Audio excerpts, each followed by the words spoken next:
same strategy Muhammad Ali used. See, Muhammad Ali had a quote. It said, "Love me, hate me, I don't care, just buy a ticket." It should be a crime to compare Muhammad Ali to Jake Paul. That should be a crime to compare Muhammad Ali to Jake Paul. Should be a crime. Even comparing him to Jake Paul for 1 second, that should be. Let's talk about Jake Paul and that joke of a fight that happened on the weekend. Without wasting any more time, guys, let's get straight into it. Alright, so let me explain some things that might help you understand why the Mike Tyson-Jake Paul match went the way it did. See, Jake Paul had a problem. People thought his fight with Mike Tyson was terrible, awful, shouldn't have happened, and was just a money grab. Now, we're going to focus on that money grab. Of course it was. And it's like, the more you look into it. Now, a lot of people said, I already knew the fight was going to go that way, but there was some hope. There was some hope from a lot of people. Most people that I talked about just wanted Mike Tyson to knock him out. There was some hope there for a lot of people that the fight was actually going to be good. But then when you got into it, you could tell straight away that there was something wrong, and of course. And now these allegations that Jake Paul likes to rig fights just go on and build. Like with each case, those allegations just get stronger. Grab part. Because see, first things first, Jake Paul is trying to sell you as many tickets as possible. And he does that two different ways. One, the person he's fighting has to be entertaining enough for you to want to watch them. Mike Tyson, Anderson Silva, and a bunch of fighters who really stopped fighting a long time ago. Now, here's where things get a little interesting. See, the second... And again, hate Jake Paul, love Jake Paul, you have to give him credit for that.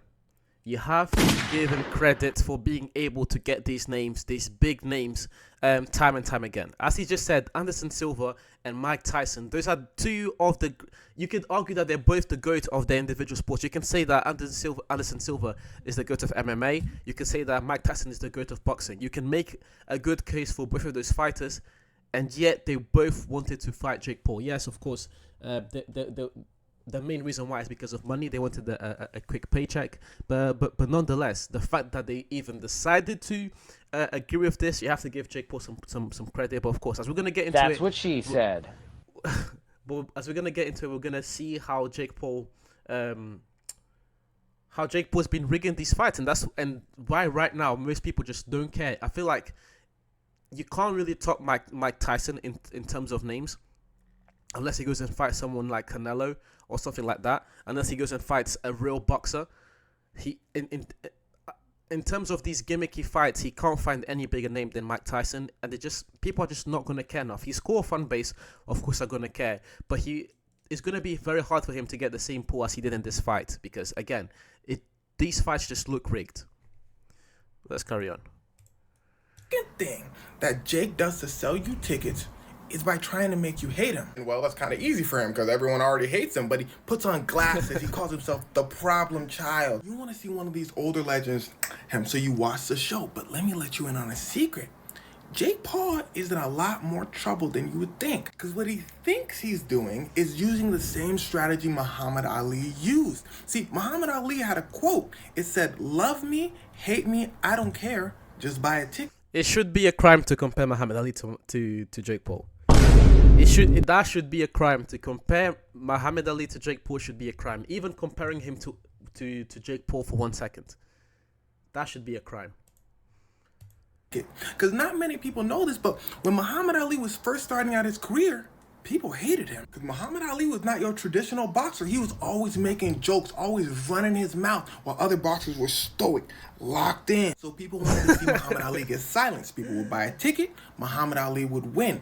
Jake Paul thinks he's doing the same thing again, but there's a key difference. The difference being, even though Muhammad Ali was all fun and games, deep down inside, he was a monster. A once-in-a-generational talent who could back up his mouth. So people would say, yeah, he talk a lot, but he could throw hands. Same as Money Mayweather, who took the strategy. Again, Mayweather, I don't know, but at least when it comes to Muhammad Ali didn't fight in any gimmicky fights. All these gimmicky fights that Jake Paul is doing, he did not take part in any of these gimmicky fights that these influencer boxers are taking advantage of.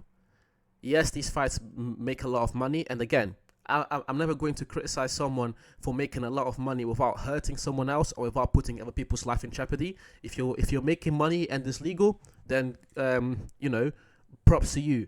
But again, as far as the sports go, and as far as people being invested in your career, that's just going to I don't know, I was gonna say slowly, but no, that's just going to quickly over time, just very quickly go down, and that interest just going to disappear. Unless again, if Jake Paul, if his next fight is against someone who's actually credible, I gave the example of Canelo, but that was just that was a a hyperbole. Even if he just goes and fights a professional boxer, doesn't really matter who it is. But if he goes and fights a professional boxer and he beats them, the credibility for Jake Paul begins to rise. He just needs to go and fight a lot more of these real boxers. But again, there's no real reward for Jake to be doing that. If he goes out and fights a real boxer and he loses, everyone's everyone's gonna make fun of him. If he goes out and he fights a real boxer but he wins, yes, he wins, but he won't be making as much money. But again, he needs to find a way to change the narrative around these gimmicky fights, because people are just accusing him of rigging fights, and that's one of the worst things you can have as a boxer, or any fighter in general. Rigging fights is a horrible thing. Just like if you're like a musician or an artist, and you say you write your own stuff, but you actually have a ghostwriter, it's pretty much the same thing. You can't what's the word? You can't. Oh, I forgot the word, but you can't lie yourself into into the major leagues. You can't lie yourself into the major leagues. And if Jake Paul, again, if he wants to continue to do this long term, he needs to start fighting some professional boxers. Strategy to the modern age, people will be like, yeah, you talk a lot, you could throw hands. Jake Paul, people just say he talk a lot. So here's what he had to do. He had to keep changing his strategy every time, because people aren't as dumb as you think. He's fighting retired MMA fighters about like the third time. People are over it. They're not watching no more. Jake Paul like, where y'all going? They're like, we seen you do the same thing like 5 other times. Jake Paul is like, no, but I really want to be a boxer. People are like, well then fight a boxer. So Jake Paul changes his strategy. He fights a boxer named Tommy Fury. And Tommy Fury, who's Jake Paul's age and actually boxes, demolishes him. But Jake Paul didn't do too bad, but that's because everything he does is strategic. Jake chose Tommy Fury because Tommy Fury really just started his career for real. So Jake's team's thinking, okay, Jake's got a shot. Tommy Fury also don't knock people out. Jake's team thinking, we got this. They didn't have it, because this is what Tommy Fury does. Now, are you keeping up so far? We're in phase 2 of Jake Paul's strategy. Phase 1, fight big name MMA fighters, make a lot of money. People get bored, lose a lot of money. Jake Paul says, y'all want to see me fight a real boxer? People say, yeah. Makes a lot of money. He loses, people are like, oh no, Jake can't box. We don't want to see it again. That's where Muhammad Ali and Mayweather were different. They can box, so people are like, okay, we can keep watching them. Jake Paul has to do something. He can box. Jake Paul can box. Again, this is why I said it should be a crime to compare Jake Paul to Mike Tyson and Mayweather. Jake Paul can definitely box. It's just the gimmicky fight, and again, the Tyson Fury fight doesn't help. He needs to start fighting people at his level. But Jake Paul fighting people at his level does not benefit him as far as money, because he can just keep doing this gimmicky fight and make make the most money out of it, regardless of what people think of him. He can box. It's just comparing him to the GOATs. It's not fair. Something, and here's where it starts to get wicked. He says, well, what about Mike Tyson? It's the perfect plan, because it's Mike Tyson, the baddest man on the planet. Kids, let me tell you something. If anybody ever looks at you like this, walk away. But funny enough, people weren't going for it. They still weren't really fooled. They said, oh, it's going to be one of Jake Paul's fake little WWE matches. So Jake Paul had to come out and say, no, there's knockouts involved. People are like, Then Jake Paul says, this is going on our boxing records. People then said, People said, this is going to be attached to their records, their legacies. Mike Tyson finna take this serious. But people don't know Mike Tyson. See, Mike Tyson throughout his life has been through a lot. A lot. I might make a story on him one day. So much so he had to go through guided spiritual journeys and therapy, or he was gonna. And it helped him escape the man he used to be, who he says he was terrified of. And well, y'all have to pay attention to what he is saying and how he's saying it. A lot of people saw a glimpse of, the new person Mike Tyson is from the interview he had with Jaslyn, who, by the way, is fantastic. He says, who cares about legacy? Legacy is nothing. We're all good. And this right here is the problem. This right here, and this example he just highlighted, is the problem. And this is why a lot of these allegations that Jake Paul rigged the fight, they begin to have some substance behind them, because Mike Tyson doesn't care. He doesn't care if he wins or loses. We all know his legacy. Some people regard him as the greatest boxer of all time. In his prime, no one could handle him, so he doesn't really care. If he can just go and do this fight against Jake Paul and make, what was it, 20 million, whatever he made a lot of money off this fight, then that's what matters, because that money goes to him, it goes to his family, so it makes sense.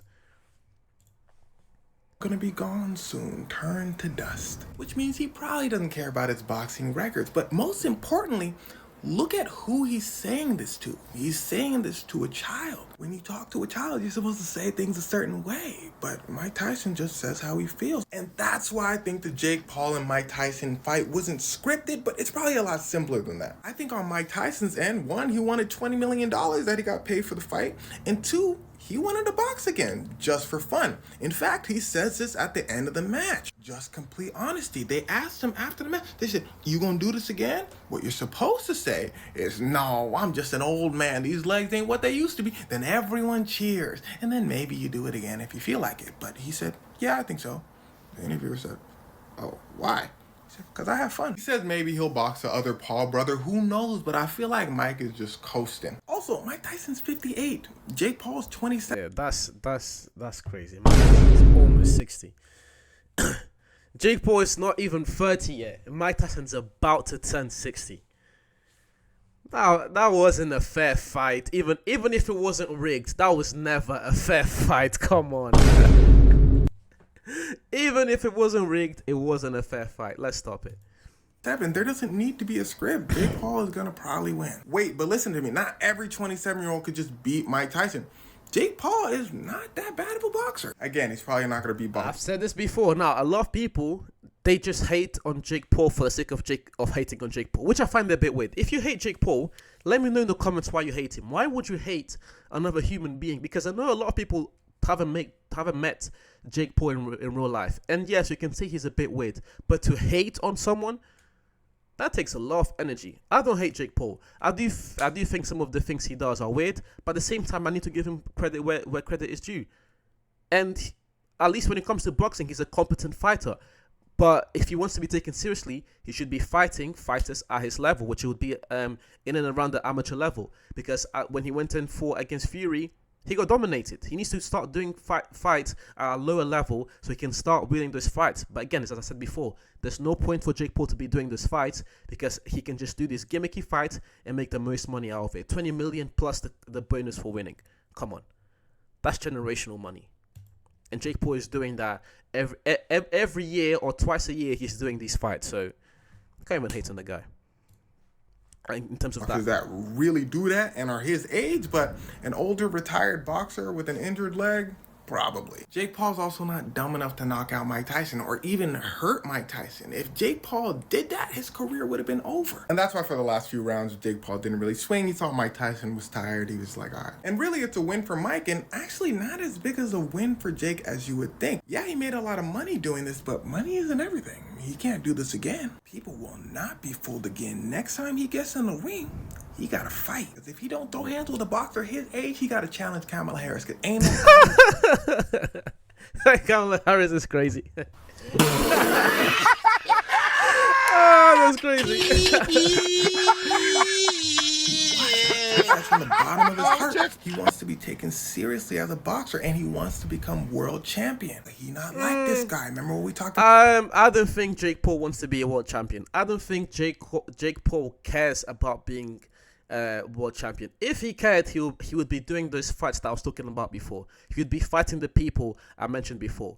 Jake Paul doesn't care about being a world champion.